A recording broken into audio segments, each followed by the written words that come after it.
Wanita itu menoleh.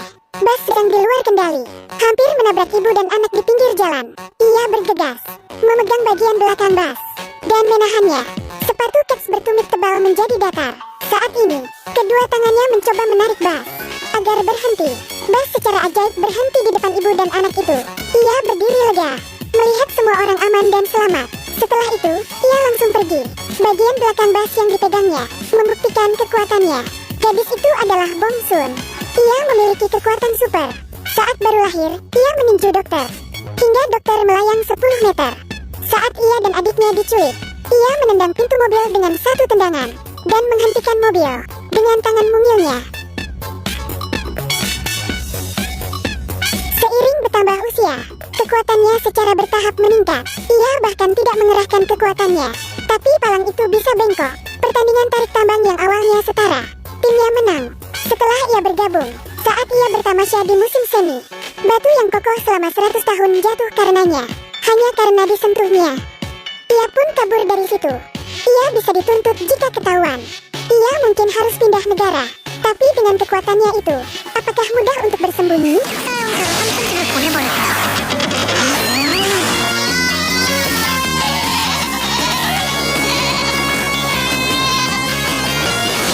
Ternyata ada yang melihatnya.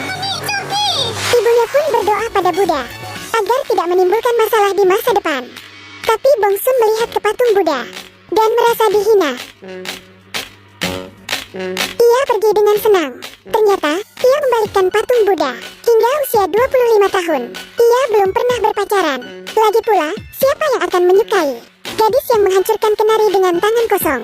Saat ia hendak pergi bekerja, ia melihat bertemu dengan kontraktor lokasi konstruksi, mengganggu sopir bus sekolah yang lewat. Ia bersiap menghubungi polisi, tapi ponselnya diambil oleh bos kontraktor, lalu dilemparkan ke tanah.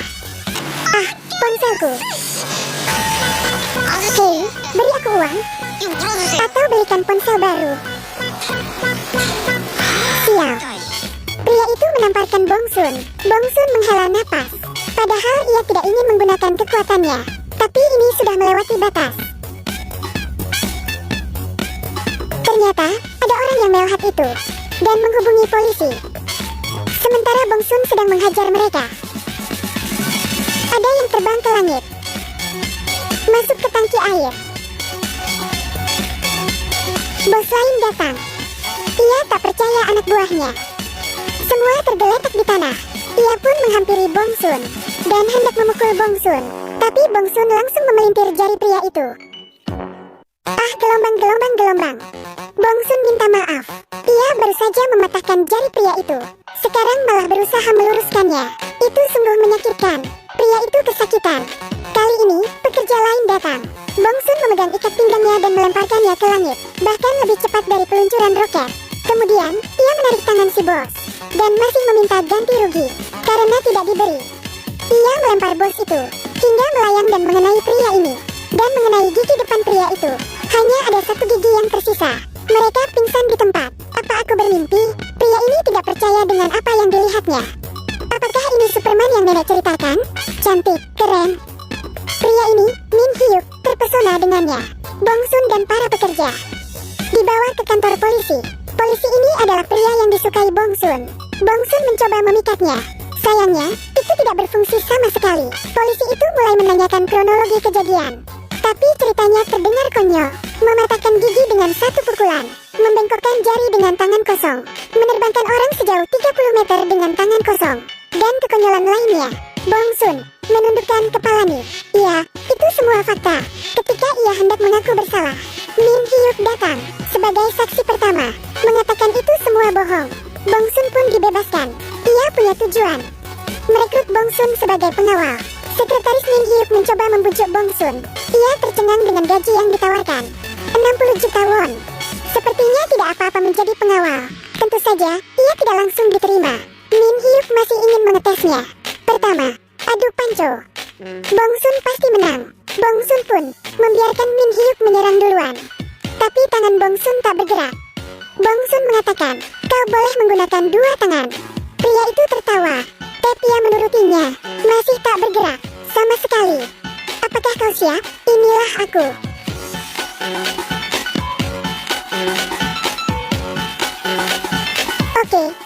lolos. Kemudian mereka menandatangani kontrak. Min Hyuk cukup muda untuk seorang CEO. Setelah menandatangani kontrak, Min Hyuk punya ide. Ia menyuruh sekretarisnya dan Bong Sun bertanding adu ayam. Jika ia menang, ia akan diberi mobil. Sekretaris senang mendengarnya. Bagaimana bisa aku melawan gadis kecil ini? Aku pasti menang. Bilang saja kau ingin memberiku hadiah. Pertandingan pun dimulai. Sekretaris penuh energi. Ia begitu percaya diri. Tetapi ketika pria itu mulai berteriak, ketika ia hendak menyerang, Bong Sun menyuruhnya memakai helm. Takut kepalanya terluka. Sekretaris merasa dihina. Tapi ia menurut saja.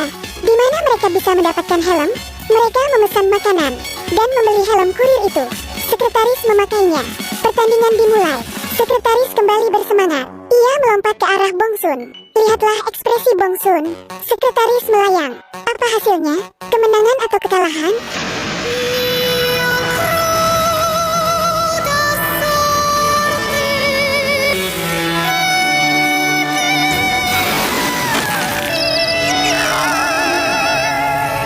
Bong Sun menepuk kepala sekretaris. Untungnya, kepalanya tak terluka. Tapi kaki kanannya jelas patah tulang. Ia dilarikan ke rumah sakit. Min Hyuk dan Bong Sun tinggal di kantor. Ya, tentu saja Bong Sun lolos. Ia pun bekerja sebagai pengawal Min Hyuk. Mulai hari ini, Min Hyuk adalah CEO dari perusahaan game. Namun, apakah Bong Sun hanya akan menjadi pengawalnya?